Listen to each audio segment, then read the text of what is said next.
Targets of the world. I think we'll see a world where you go into Target and it looks a little bit more like going on Shein or Temu. That's crazy. You're going to be spinning a wheel and deciding what slippers you're going to get.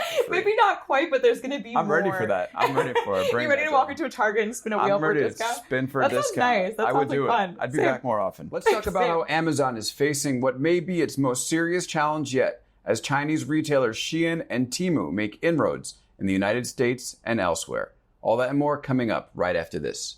Welcome to Big Technology Podcast, a show for cool-headed, nuanced conversation of the tech world and beyond. Today, we're diving deep into Shein and Temu with the author of a great story live on bigtechnology.com right now. Louise Matsakis is here in the house. She's a friend of the show and the author of You May Also Like, which you can find at youmayalsolike.beehiiv.com. Louise, welcome to the show. Thanks for having me, Alex. Great to have you here. Great to be doing this in person, which is cool and a new capability that we have here at Big Technology HQ. So you just wrote this great story for us on Shein and Temu. And these are obviously, two retailers that people are starting to hear about. Their name recognition is getting much more, out there with big Super Bowl ads and lots of marketing on Facebook and Twitter. And also people are just buying this stuff. Like, it's not uncommon now to be like speaking with someone and be like, oh, where did you get that? And it's from Shein. Or somebody has a gadget and where did that come from? It came from Temu or Temu, I guess, as they call it these days. So can we talk a little bit at the start about how big these companies are and whether they're actually posing a real challenge to Amazon? Yeah, so let's start with Temu or Temu. It's funny, actually. What's the right pronunciation? So there actually is no right pronunciation. So I think a couple of times their PR people have corrected people and said, oh, it's Temu. And then the other day I was listening to another podcast. It was Planet Money, NPR's economics podcast, and they did an episode about Temu, and they asked, and Temu's response was, it's however you feel like you want to pronounce it. That is like some of the weirdest branding I think I've ever heard. Yeah, their PR strategy is a little bit questionable. But so I like to say Temu. I think that's fine. But so Temu is the sister app of Pinduoduo, which is now the most valuable e-commerce company in China. Has about 750 million plus users. So they're a much larger sort of like parent company. And Temu itself has hundreds of millions of users around the world already. They are operating in around like 60, 65 countries. And in the US, they have, it sort of fluctuates, but I would say around 40 million monthly active users right now. And then there's Shein, which specializes more in women's fashion, although they've branched out into a lot of other categories as well. Pet supplies, makeup, small electronics, home goods. So they have about 20 to 30 million monthly active users in the US on any given month. And they're in over 100 countries around the world. And what I think differentiates the two for people to like conceptualize how they operate is that there is no parent company for Shein. So they are a completely export-driven company. So it's a Chinese company, but they actually do not sell to the domestic market. Whereas Pinduoduo and Temu, their international app, they sort of started from this enormous base in China and then moved outward. So kind of two different strategies, even though I think the companies have a lot in common. And I'm hearing these numbers, billions of dollars in sales and lots of visits. How do they compare to Amazon right now? So in the US, at least, Amazon is still much larger, right? Amazon has, just on their app alone, I think it's around like 60 to 70 million monthly active users every month. And I think it's still like, 1/3 to 1/2 or more of households in the US still have Prime memberships, right? And I think it's still the premier e-commerce destination.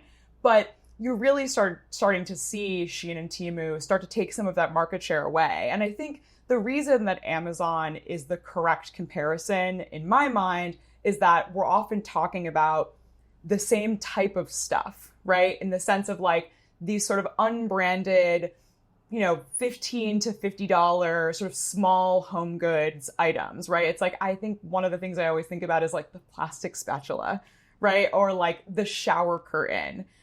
Or the, white synthetic t-shirt or the cat toys, these sort of like unbranded items that you're not getting from a major retailer, maybe that a Target, a Walmart doesn't have the same sort of variety. And for the last, I think, decade or so, we have thought of as Amazon being the premier destination for that sort of category of item. Right. And so I'm definitely going to we'll get into how these companies are actually starting to make their inroads, the strategy they're using. But obviously, it's really important to frame it against Amazon because the reason we care is because they are challenging this tech giant. So let me just put it to you this way.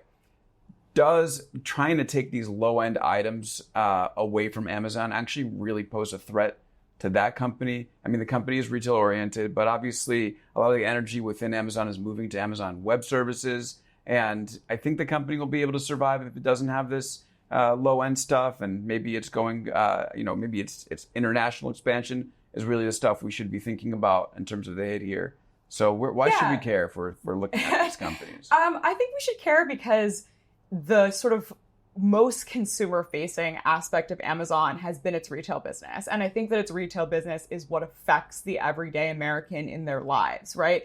It's also what affects a lot of small businesses that have to interact with Amazon, right? If you make those plastic spatulas or you invented the, perfect pancake spatula that was then copied by a Chinese company on Amazon or now, a company like Temu, I think that that's perhaps how most people interact with Amazon. So that's why it's important. I think like consumer behavior, where people buy things, where they're buying those things from matters. But I definitely think that Amazon has diversified its business in such a way that this is not necessarily going to threaten the company overall. But I think that it's going to threaten its retail business, especially as you sort of hinted at internationally. I think that we are sort of moving towards this world where, I don't think millions of Americans tomorrow are going to all cancel their Prime membership, but I do think that we're moving towards a world where a lot of other countries are never going to get a Prime membership, right? They're never, if you live in Brazil or Mexico or Malaysia,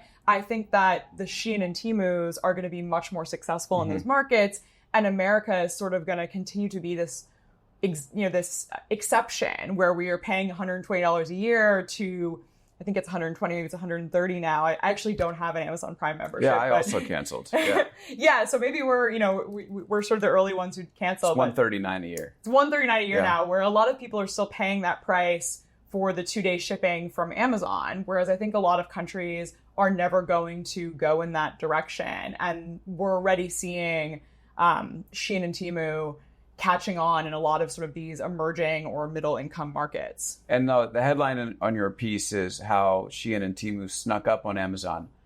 And it's interesting, like they did kind of come out of nowhere. And then all of a sudden to be running 6 Super Bowl commercials, you're like, oh, these things are, people were like, I can't believe Temu or Temu actually has the money to run these commercials. But they had actually built big businesses. And one of the reasons they've been able to do it is because they've gone to, I would say, an underappreciated demographic, right, to start to grow within the United States. So talk about that a little bit. So it's interesting. When I first pitched, Shein was, earlier than Temu. Temu didn't launch until the end of 2022. And I remember pitching Shein and said, hey, I want to write a feature about this big, Chinese online e-commerce company. And I had editors push back and say, that's not a tech story. I don't get it. Who cares what, 13-year-olds are buying buying $7 leggings. Why does that matter? I don't really see the use case. And I thought that was so interesting because there had been all of these other sort of direct-to-consumer startups that had the same sort of e-commerce model, and they had gone after upper middle class urbanites, right? There were so many of these, I'm thinking of the Soylents, of the all the luggage startups. There was all these different types of clothing, the Allbirds, right? There were all these consumer startups that sort of the archetype they were going after was, men and women who were making, I would say over $80,000 a year, right? In sort of New York, San Francisco.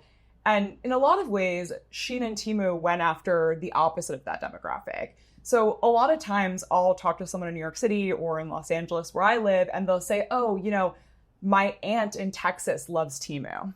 Or my nephew who lives in Wisconsin is obsessed with Temu. My granddaughter who lives, in Iowa is really into Shein. And that is no mistake. They specifically went after sort of lower income demographics outside of major cities. And they often, overwhelmingly, both sites are dominated by female consumers. So I think that in Silicon Valley, a lot of these sort of men who were the perfect target customer for the Allbirds or the Soylent, just sort of missed the rise of these companies because, while they had these enormous advertising budgets, they were not advertising towards those people because those people are already so well catered to, right? That's a really crowded market. And it was already dominated by Amazon, right? Like all of those people already have a Prime membership. Yeah. And so some of the demographics you have in the story, the average American Shein shopper is female, in her early 30s, earns roughly $65,000 a year. Temu's fastest growing demographic, this kind of surprised me. Ages between the ages of 55 and 64, getting young people to make fun of their older relatives becoming Temu victims. And then also Temu's customers are also women, and more than half of them make less than $50,000 annually. Let me ask you this. There is a sort of agreed upon feature or bug within these platforms that a lot of this stuff it's low quality, it breaks, you kind of take like a 50-50 chance at like whether this is going to work or not. Do you think that our society has like pushed people toward these like sort of low quality sites that have these goods that are not from the US because they get paid so little, looking at less than 50,000 annually, right? And they sort of almost have no choice but to do that. And then doesn't that sort of help like put us in this like almost death spiral where like we pay people less, they buy low quality goods, eventually they buy those low quality goods from outside the United States, the economy gets worse, and so on and so on. Yeah, I think there's a lot to unpack there. So I think to play sort of the devil's advocate here, I do think that the other big sort of category of retail that Shein and Temu are competing with is dollar stores, right? In a lot of markets where people are shopping they're not shopping on Amazon, they're shopping at sort of the Dollar General or the Walmart. And I would say generally the Shein and Temu, the quality is actually better than a lot of those retail experiences because in a lot of cases, Shein and Temu are working directly with the suppliers. So while the price might be similar to a Dollar General, there's not a middleman in the middle who's even reducing the quality further, right? And Temu in particular has a reputation for being incredibly aggressive in terms of quality. They will cut off their suppliers if there's a quality issue or if the return rate is too high. That's not to say these are the most luxurious handmade artisan goods by any means, but I do think for this demographic, potentially, I would rather shop on Temu if I were, in a rural part of the United States than having to drive the 5 miles or whatever to the Dollar General. That I think the quality is generally going to be worse and there's going to be far less selection, right? So I think that's sort of the devil's advocate argument. But on the other hand, I do think that this is sort of like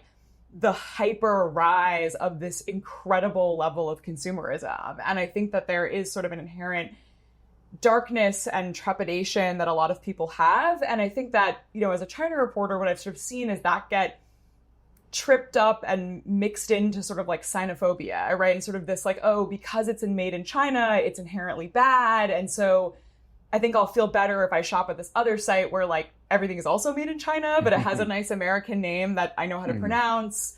And they don't remind me that it's made in China, and the news doesn't remind me of that. And if I call customer service, they tell me that the executives are in America, right? And so I think what I worry about is sort of like, do those companies get off the hook for also selling stuff that's like really bad, but because they're not Chinese and because they're not maybe using sort of this low-end marketing, they get off the hook for sort of this exact same practices, right? Absolutely. I mean, isn't that a case with Amazon? Like they're selling a lot of the same goods from the same manufacturers.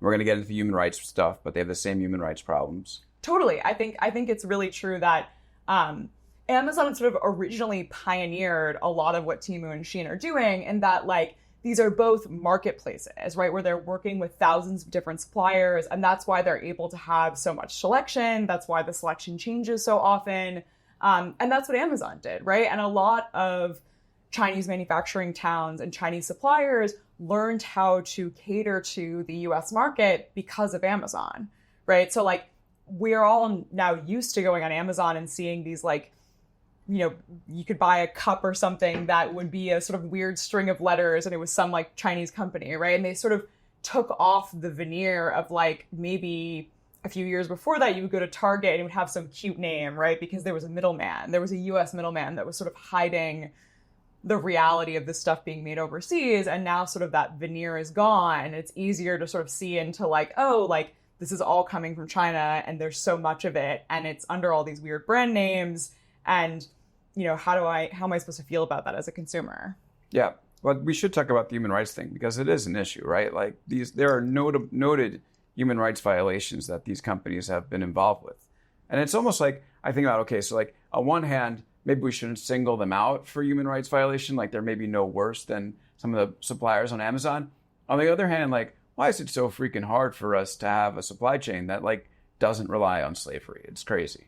Yeah, I think that one of the sort of like fundamental reasons that I get up in the morning and that I want to do this reporting is because I believe that consumers and societies deserve to know more about where the things they buy come from. Mm-hmm. And I think it is ludicrous that we live in a world where it is now functionally impossible to understand where something you bought actually came from and how it arrived at your doorstep and who was potentially exploited in that supply chain. And I think it's unhealthy for society to have that abstraction and to have no connection to sort of like where things come from. I think that like fundamentally as humans, we like, you know, want to know that we can produce things with our hands and like, where does this stuff come from and who makes it? And I think that that's something that we're losing right now and that allows sort of these companies to, exploit people to, I think, engage in sort of practices that are really questionable. I don't know if you want to get into the specifics of what the accusations have been. Yeah, go for it. In this case. So I think just to give people, I think there's sort of like this vague aura of badness.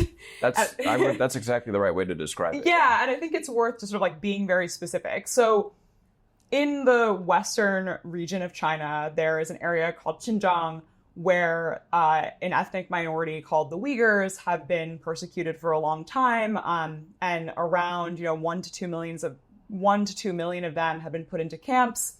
And as part of sort of that religious and ethnic crackdown, there have been accusations of forced labor. And so in particular, one of the concerns is about cotton. So the majority of cotton in China is grown in Xinjiang. And the concern is that Uyghurs are being forced to pick this cotton and to process it and to make clothes there. So the United States government outlawed basically anything, in particular cotton, being imported to the US that has ties to Xinjiang. So the concern is that Temu and Shein have continued to use cotton from this part of China despite those accusations. So I think it's just important for people to know precisely what the accusation is. I think sometimes people say, oh, everything on Shein is made with child labor, and that's not necessarily true, right? Like, I think it's important to just be specific about what we're talking about. Yeah, and whatever the case, I mean, clearly, like, the American consumer is not too worried because this stuff is pouring in through the mail, and you and your article cite this, I think it was a TikTok of a U.S. mail carrier. He goes, every day it's Temu, Temu, Temu, I'm Temu tired. Yeah, because I think they have this tendency to put everything into one package and then kind of like wrap it in a bunch of duct tape. So it's like these like amorphous big packages that the poor mail carriers have to have to deal with. So this stuff is pouring in through the postal service. Yeah, exactly. And a lot of it is coming in sort of these small packages, and they're going directly to consumers' doorsteps, which is a problem in terms of being able to catch whether something was made with forced labor, because we used to have a system where, a big shipping container would come in and we'd be able to say like, okay, all of these t-shirts we can see on the manifest came from Xinjiang. So, we're going to block this import and we're able to sort of enforce our laws.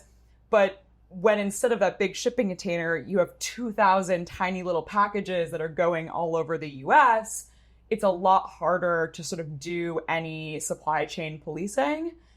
So that's another sort of like added complication to the Shein and Temu story, is that a lot of this stuff is coming directly from China to individual people's houses or whatever. And so that makes it a lot harder for the US government to know what is coming, is it safe, and should we be concerned? Right. And interestingly, they're not sending people these packages individually because they want to like try to get around human rights or tariffs or trade issues. Well, some trade issues. Maybe it is tariffs. Okay. Yes. They're not trying to send it because they're trying to get around any human rights issues. They're trying to get around it because they have a loophole that allows them to send anything, I think, under $600. $800. $800 without paying the tariff. So talk about that, this de minimis loophole. Yeah, so the de minimis threshold, which sounds like this sort of obscure thing, if you've ever left the US, you've probably benefited from this. And it allows you to come back into the United States and bring $800 worth of goods and not pay tariffs on it. It's also what allows eBay to thrive. It's also what allows Amazon to thrive. I like to buy vintage stuff from Japan on eBay, and I'm allowed to import it to the US, no problem, and it ships via DHL, and I don't have to pay any tariffs on it. So this is a huge benefit to consumers. But what Shein and Temu realize is that they could also use it to avoid the normal tariffs that their competitors have to pay in order to sell, the same type of clothing in stores. So they have to pay retail tariffs because they're sending those shipping containers to go to a Target store or to go to a Forever 21. And so it could be like, a 30% tariff that they're able to dodge by just sending that stuff directly. And I don't know who in the world is spending more than $800 on Temu or Shein. And it's only the individual one, right? So let's say you did pay, place some gigantic order, you could just split it up into two parts and you would still be able to avoid having to pay tariffs. So they're always effectively going to be cheaper than like going to a brick and mortar store that's selling Chinese made goods and saying, can I just buy this? Exactly. So sometimes people wonder like, why is that skirt that's the same quality, $40 in a local boutique, but it's only, $15 on Shein. And that's part of the reason is that they're able to sort of dodge those tariffs. Yeah.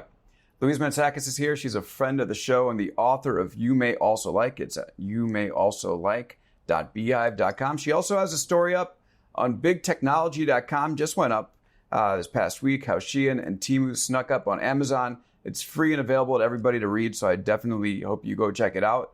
On the other side of this break, we're going to talk a little bit about what these companies do to get access to the American consumer. Because they don't have storefronts, they need to go through some other means to find their way to us.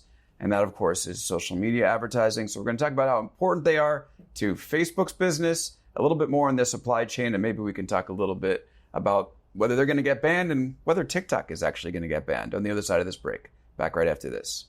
And we're back here on Big Technology Podcast with Louise Matsakis. You can find her newsletter at youmayalsolike.beehiiv.com. Also her story how Shein and Temu, or Temu, if that's what you prefer, snuck up on Amazon, is live on bigtechnology.com.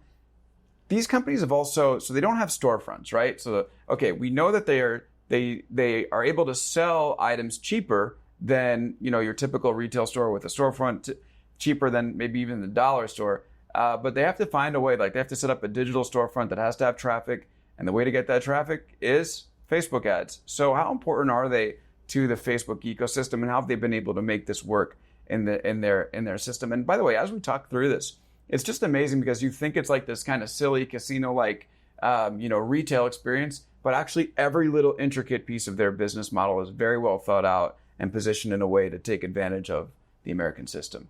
Totally. So a few things. So one I will say is that Shein does have some retail stores, but they're usually temporary pop-ups. But it's fascinating because I remember they had one in Texas and there were lines down the block, and they sort of revitalized this mall temporarily because all of a sudden like the mall was flooded. Wow. Yeah, with girls who were there to go to the Shein store. So I will say that they have tried sort of like experimenting with retail, but generally, yes, they're a digital only experience. And I think the meta point is really important because I think one thing I hear often, reporting on China is, the American tech companies have no presence in China, right? And while that's true, they don't have a consumer presence, they do often have an ads business, right? So there are a lot of Chinese companies that are advertising to American consumers or to consumers in other parts of the world. And right now, two of the biggest ones are Shein and Temu. So they're spending, collectively billions of dollars annually. From your story, we have Temu spent $2 billion on Instagram and Facebook advertisements last year. That's a lot of money. It is an enormous amount of money, and it has resulted in Meta's China business growing much faster than its US ads business. So I think, just to take a step back, one way to sort of think about Shein and Temu and the difference between them and Amazon sort of conceptually is that they are thinking about shopping, online shopping, as a form of entertainment. And so they are, using these spinning wheels where you can earn a discount. There are these games. They're incentivizing you to leave reviews. They will give you points that you can use towards purchases if you log into the Shein app every day. And that is such a different type of, approach and philosophy than Amazon, which has been, I think, their archetype of their ideal customer is sort of this, stressed out, high earning person in a big city who they just want that buy now button. Why don't you put the toilet paper on auto, replenish or whatever? Remember when they had those? I was thinking the other day about the dash button. Yeah, right. Like, don't even log onto our app. Just click the Bounty paper towel button, right? Like, that was a huge, I think, part of the ethos for Amazon was how can we get this to be as convenient as possible? Whereas Shein and Temu are saying, hey, get on our app, download our app, we'll reward you for that. We want you to come and stay a while, right? I think that's why you're seeing sort of this older demographic spending a lot of time on Temu because they're like, hey, this is fun. I'm having a nice time. I'm seeing things I didn't expect. And there's a lot more sort of like surprise and delight. Pick a free gift of like, from the selection of like, quirky little things that you didn't know you wanted. And so that is a big sort of, fundamental part of the philosophy is a ton of advertising. We're going to get you on there. We're going to hook you, but then we're going to keep you there in the same way that TikTok is going to keep you there or Instagram is going to keep you there. And it's sort of like this slot machine function of, well, when you refresh it, you never know what you're going to see. Whereas I think with Amazon, it's like, no, we want you to, every time you can ensure your Dawn dish soap comes every 6 weeks, right? That's totally different in terms of the approach. Yeah. And you mentioned in the story that there's a photo of this guy with all the things that he's bought from Temu, I think, and it's kind of hilarious. Yeah. So it's important, I think, with Temu to look back to what was Pinduoduo, the parent company, what was their approach in China. And they did the exact same thing. They went after people in China. There's this tier system of cities. So, first tier is sort of like, the Beijing, the Shanghais. And so they went after people in like third, fourth tier cities in these, county level towns who had time on their hands. And I think it was in 2018, the New York Times took this amazing photo, and it's of a guy who's like, I think in his 40s, and he's surrounded by all this stuff that he impulse bought on Pinduoduo. And it's like a electric pink car for his daughter. I think there's like a dart game. There's an inflatable raft. It's like all this stuff he didn't really need, but he was like, oh, this is such a good deal. This is so delightful. This will sort of make me happy. This is entertaining. Whereas I think, of course, there is sort of that impulse component on Amazon, but I think a lot of what you would see is like, oh yeah, I got like storage containers to organize my kitchen, right? Or I got like planters, for the plants that I got, or like, it's much more sort of like this productivity, efficiency ethos. Whereas I think with these sites, it's much more about like, can we get you something funny or that will delight you, or that, you can plan a birthday party, or, you can decorate for Christmas. That is much more how they're thinking about the holes that they want to fill in terms of like, consumer behavior. Right. And going back to the social media ads, I mean, if this stuff disappeared, how big of a hit would it be to like a Facebook's business? I think it would be big, right? I think that for Facebook, and it's also, it's not just Facebook, it's also YouTube. It's also, we should know, we talked earlier about, I think Temu had 6 separate Super Bowl ads. It's also traditional advertising TV channels that would be hit. I think that no matter what, though, this is going to slow down over time. I've heard people sort of make the mistake where they're like, oh, well, it's all just advertising fluff, right? And once the advertising goes away, Temu will go away. But I think this is exactly what they did in China. And it's a very deliberate strategy where they are, flooding the market with advertisements, but they're watching closely to ensure that these people are repeat buyers. I don't think that Temu is like Wish, which is another platform that was like this, that sort of had this huge rise based on all these Facebook ads, and then they sort of fell off, right? I don't think you're going to see the same pattern. They're very carefully sort of watching, like, we're making this huge investment. We're going to give it all these free gifts. We're going to have all these Facebook ads. But that's a very deliberate strategy that over time, the advertising will cool. The average price of the product will go up slightly. But by then, hopefully, we have sort of, gotten a big enough user base that's already converted and already in love with us and has canceled their Prime membership or whatever.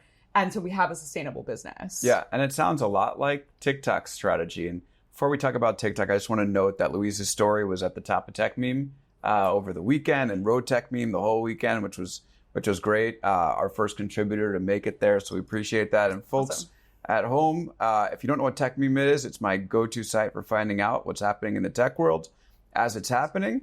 And I think you'll find great value from it too if you go and check it out. So that's techmeme.com. They are an awesome partner that we have a cross promotion running with.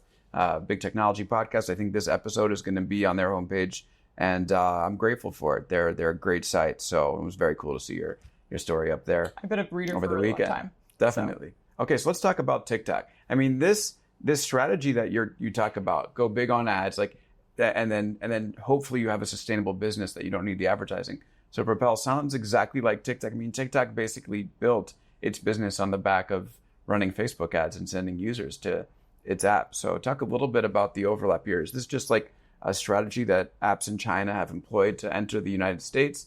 Is there some like taking notes from one to the other, or is it just a coincidence? I don't think it's a coincidence. I think the big thing, I think one way to think about it, you might think is, okay, Shein, Temu, and TikTok are all Chinese companies. So that's why we would look at them all together, right? But I think the actual more important similarity is that TikTok has an enormous e-commerce business in China. And they are now also rivaling Alibaba the same way that Pinduoduo is. So that's why I would put them in that category. And it's important to look at their e-commerce strategy as well. You know, there's TikTok Shop right now. And so I think that, yes, it is a strategy, to answer your question directly, to place all of these ads on other platforms and then sort of see if you can get a sustainable business out of doing that. But it's also that all three of these companies are really, focused on e-commerce. And while we think of TikTok as just a video app primarily, they're also competing with Shein and Temu in the exact same way. And so I think that's another reason that sort of considering TikTok as part of the mix is really important. How big is TikTok's retail business? So in the US, it's not that big. I think that I haven't looked at their daily sales recently, but they're doing in the tens of millions of dollars of daily sales. But they're really big in other parts of the world as well, the same way that Shein and Temu are. So the TikTok Shop is doing really well in Southeast Asia. It's doing fairly well in other corners of the world. And already it is the cash cow for ByteDance in China. Yeah. So I think that... Wow.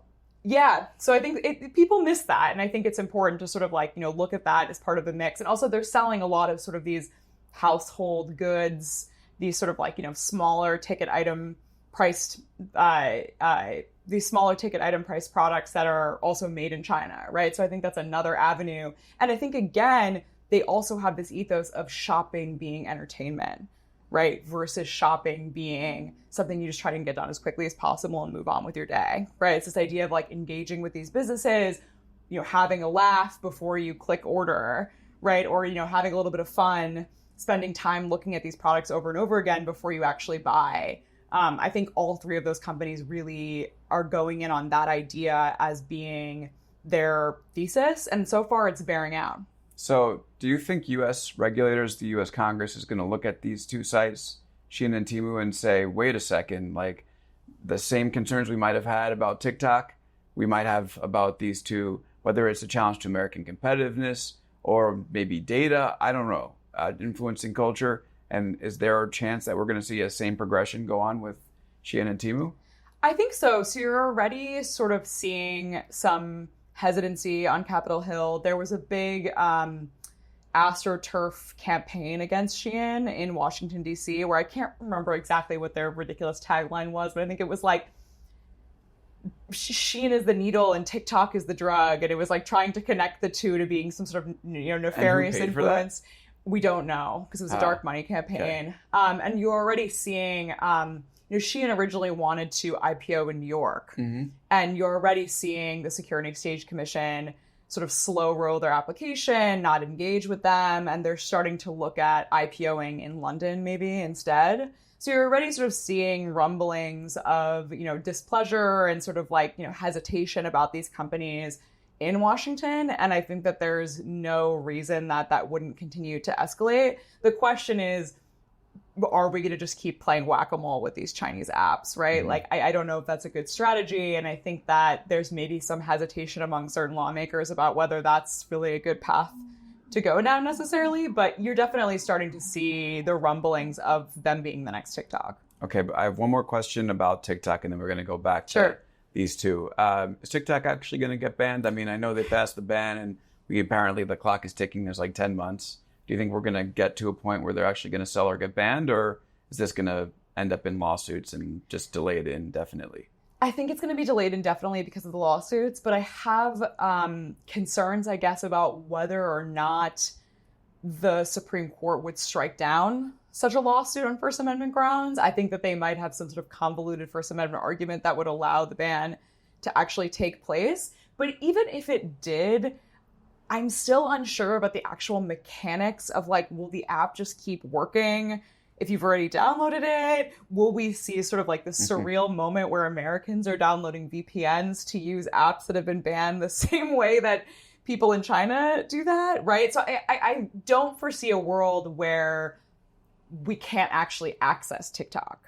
But I am sort of pessimistic about whether the lawsuits will result in a clear win for TikTok, in the sense of, like, the highest court in the land saying, this is unconstitutional, and the law that Biden signed banning the app being struck down just very clearly. I think it will get messy, I guess is what I'm saying. It is amazing. Wouldn't it be a huge deal if Reels or YouTube Shorts were on the level, but it is amazing how much better TikTok remains above Reels and YouTube Shorts. Do you have any thoughts on why that is?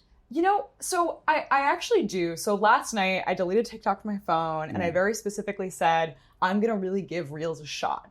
So I set a timer for 90 minutes and I said, I'm going to spend 90 minutes scrolling through Reels and just see, like, what is the deal? I think a fundamental issue is that you have this group of creators who knows how to make static content because that's what they did on Instagram. And they don't actually know how to make good videos. And so a lot of the time it's like kind of a really short video that, like, should just be a photo with some, like, background music put on, but you don't actually need the audio. Does that make sense? It's kind of like a meme with music playing in the background. But it's different creators, effectively. So you think that TikTok native creators are doing a better job. But there's so much reach available on Instagram if you do well. I think it's still really hard to just join Instagram and to go viral in the way that you can on TikTok, because there isn't that same For You page capability where people are starting just at this algorithm. They're starting at, like, looking at their friends' stories, right? And then maybe they wander over to Reels. I think that fundamentally you have creators who don't understand the video format, and you have a platform that is not built to support those video creators first and foremost. Instagram is kind of in a weird place right now. It has the static images. It has, like, a Twitter, like a worse iteration of Twitter and Threads, and it has this, like, I don't know, TikTok knockoff that's not very good. You're seeing the same thing that happened with Facebook, where the app is getting bloated in all these sort of, like, strange ways, and people just still want to see their friends and family. Yeah. Fundamentally. So let's just wrap up this conversation about Shein and Temu. Amazon, how are they going to respond? So they're already responding. So what you're seeing Amazon do is that they have lowered the fees, the amount that they charge sellers for specifically clothing items, like very affordable clothing items. So they've reduced the amount of fees, I think, so that these items can be listed for prices that are closer to what Shein charges. And so I think you're going to see a continuation of that, where you're going to see Amazon roll out with policies that are better for sellers, so maybe reducing more fees, improving customer service for sellers, because for a long time, Amazon sort of had the advantage. But I think you're going to see some of these sellers in China say, like, oh, well, I'm just going to go work with Shein and Temu. They're banging on my door, right? I'm a top Amazon seller. And so I'm going to go take their incentives to go over to that platform, and I'm going to spend less time on your platform. So I think that that's one thing that you're going to see them do. And I think also they're going to maybe shift less of their focus. I think that they realize that they've saturated the US e-commerce market. And so, it's still a huge, business for them. And I don't think it's going to go anywhere, but I think you're going to see them invest more in AI, invest more in AWS, invest more in these newer areas. And I think you're especially going to see them invest more in AWS in these emerging markets, because it's like, hey, if everyone's shopping on Shein and Temu, we're at least going to make sure that the rest of the internet infrastructure in these countries is on AWS. Yeah, they'll find a way to make their dollar no matter what. Oh, for sure. Yeah. For sure. So just stepping back here, it's interesting how in a moment where the U.S. and China's relations are about as bad as they've been in recent memory, that China has effectively introduced a answer for two of our biggest tech giants. We have Meta still effectively on its heels against TikTok, right? They're not a Facebook anymore. They changed the name. They're all about the metaverse. Now they're all about AI. We don't hear very much about how they're trailing in like the main thing they do, which is social media. Or I don't even know if you would call TikTok a social media company, but like it's essentially in the same vein of like you're gonna like user generated content and algorithmic recommendations, which is what basically the business now. So China's attacked Facebook there, and now it's coming for Amazon with these two companies. Is that a coincidence that it's been able to make such inroads with these companies at this moment, or is there some plan going on there, or some intentionality there? I think what the missing piece of that story is that for the last decade, the narrative of Chinese tech has been the enormous rise of the Alibaba, of the ByteDance, of, they went from, being fairly modest tech companies to they took over the whole country, right? But these companies have now saturated the domestic market. There are very few rural pockets of China now where people don't have smartphones and they're not already on TikTok. They're not already familiar with Alibaba, right? They're already not using Pinduoduo. So in order to continue growing, they have to move out. So I think while relations between the US and China have, they're probably the worst they've been in my lifetime, these companies have no choice but to figure out an international strategy and to move outward. And I think that the government has been very encouraging of that. So it's like, if we want to keep growing, we're just going to have to weather the politics. And if it doesn't go that well in the US, okay, well, we're going to get everywhere else in the world, right? I think people forget that it's a really big world and that, of course, everyone wants the US market. It's still the most valuable.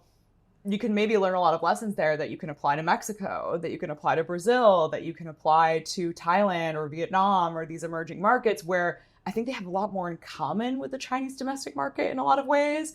And so the Shein, the Temu, the TikToks of the world are better poised to do well there. Whereas I think, Facebook's done really well, but Amazon hasn't done that well, right? Like, I think there's a case to be made that these people coming online and who are, getting a disposable income for the first time, they're probably more likely to shop on Shein and to use TikTok than they are to be a loyal Instagram user or buy stuff from Amazon, if Amazon even operates in their country. Yeah, and as we're talking, I'm like, it's not just like social media and e-commerce, it's electric cars that China is really pushing hard into, and phones with the Huawei Mate. Yeah. I think Huawei Mate 60, which is apparently finally reaching parity with like an Android phone and is selling like crazy in China. Do you want to talk a little bit about those two initiatives before we head out? Yeah, I think the electric cars thing is going to be another one of these examples where in a few years you're going to go abroad and you're going to see Chinese electric cars everywhere, affordable, high quality electric cars. I got the chance to ride in some of them in Shanghai recently, and I can attest that they are just as good, if not better, than Teslas. Whereas here, we're seeing a protectionist policy where it's going to be, functionally impossible to buy a lot of these cars in the US if they're going to be imported at all. And so I think that's going to be really strange. But I do think there's a slightly different story with the phones in that the new Huawei phone is selling pretty well in China. But I have seen this trend again and again where the richer a country gets, the more iPhones they buy. And that is true even in places like South Korea, the home of Samsung. Samsung's losing its home market because people in South Korea don't want Samsungs, they want iPhones. That's crazy. You're seeing that in India, you're seeing that in Latin America. I think for whatever reason, Apple still has a chokehold on sort of the premier phone market. And no matter how good the Androids are, the second people can afford an iPhone, they get one. That's interesting because, Apple is like the revenue is declining in China precipitously. But it's getting better in these other places. Yeah. I think even if you do go to China and they are losing out there, but I think that on the global scale, they just continue to do better in these other places. So I do worry about their business in China because of Huawei, but I think in the end, you're not going to see a world, even where people are driving a BYD or a Chinese electric vehicle, they still want an iPhone. Okay, take us 5 years out. So let's go to 2029. Are Shein and Temu, have they cut dramatically into Amazon's market share in the United States? And are they banned or on their way to being banned? I would say they're on their way to being banned. Really? And that they've become synonymous with sort of like, questionable ethical practices. I'm not sure they're going to be able to sort of turn around the PR story, but they're not banned yet. And I do think that they've cut into a fair amount of Amazon's retail business. And I think that they have become a serious threat to sort of the more traditional dollar store Targets of the world. I think we'll see a world where you go into Target and it looks a little bit more like going on Shein or Temu. That's crazy. You're going to be spinning a wheel and deciding what slippers you're going to get. Maybe not quite, but there's going to be more. I'm ready for that. I'm ready for it. You're ready to walk into a Target and spin a wheel for a discount? Spin for a discount. Nice. That I would do fun. it. I'd be back more often. Same. Yeah. Same. All right. The story is how Shein and Temu snuck up on Amazon. It's free to read on bigtechnology.com. Louise, thanks so much for coming down today. It's great to speak with you. And thank you again for writing this terrific story for us. Thanks for having me, Alex. It's always great to talk to you. Likewise. All right, everybody. Thank you so much for listening. We'll be back on Friday breaking down the week's news with Brian McCullough of the Tech Meme Ride Home podcast. So that should be fun. And we'll see you next time on Big Technology Podcast.